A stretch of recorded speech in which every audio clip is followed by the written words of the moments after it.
como que se dá a consulta na mastologia? Os aspectos da primeira consulta, o que que é abordado na primeira consulta do paciente eh, com câncer ou com algum nódulo ou com alguma Uhum. investigação, né, na área da mastologia. Primeiramente, bom dia para todos vocês. É um prazer imenso estar aqui. É sempre bacana a gente falar um pouco sobre mastologia, é um assunto que eu amo, né? Não à toa que eu trabalho com isso. E trazer informações, eu acho que é o principal aspecto, porque com informação a gente ganha o mundo. Então, uma consulta mastológica, eu costumo dizer que até a indicação dela é a partir do momento que a paciente, mesmo que ela tenha antes dos 40 anos, ela tem algum sintoma na mama. E tendo algum sintoma, um acompanhamento às vezes com o ginecologista, acaba fazendo ultrassom e tem um nódulo. Então, todas as pacientes que têm uma alteração no ultrassom, principalmente a partir do BIRADS 3, que vão ser aí os nódulos mamários, acompanhamento, são os nódulos provavelmente benignos, tem indicação de fazer uma consulta e um acompanhamento com o mastologista. E se não isso acontecer, a partir dos 40, sempre fazer o rastreamento. Então, nosso objetivo, eu costumo dizer que a pergunta que o paciente chega para o mastologista é sempre: doutor, eu tenho câncer? Essa é a pergunta que todos vocês me fazem.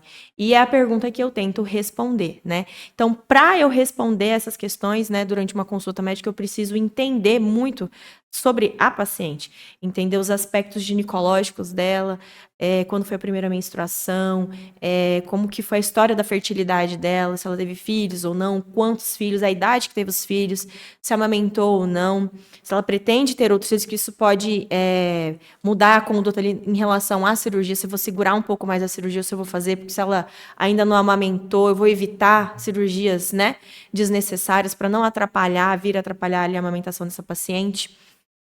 E, além disso, história na família, né, de câncer. Recentemente eu fiz uma postagem no Instagram sobre oncogenética, né, sobre essa questão, lembrando que câncer de mama genético ele é apenas ali 5 a 10% de todos os cânceres, 90% ou mais, até um pouco.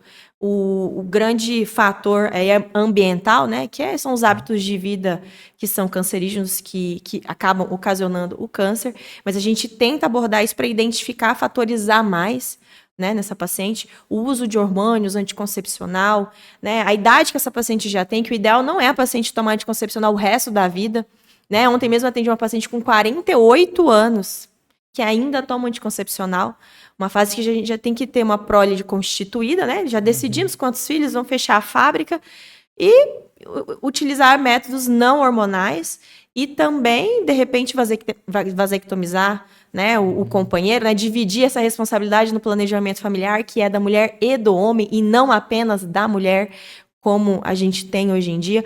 Por quê? Porque aumenta o risco de desenvolver câncer de mama, né, o uso do anticoncepcional durante todo esse tempo. Uhum. Além disso, história relacionada à menopausa, reposição hormonal, tudo isso para a gente identificar fatores, fazer cálculo de risco, né? E identificar qual vai ser o melhor exame para o paciente, que Uhum. geralmente vai ter a mamografia e Uhum. ultrassonografia de mama. Certo. Então, boa parte das pacientes, às vezes, vem no rastreio, né, que a gente fala. Exatamente. Ainda, às vezes, não tem uma lesão definida, né, Não ou tem um por um sintoma, sintoma né? definido, né, Isso. mas ela vem para fazer esse rastreio.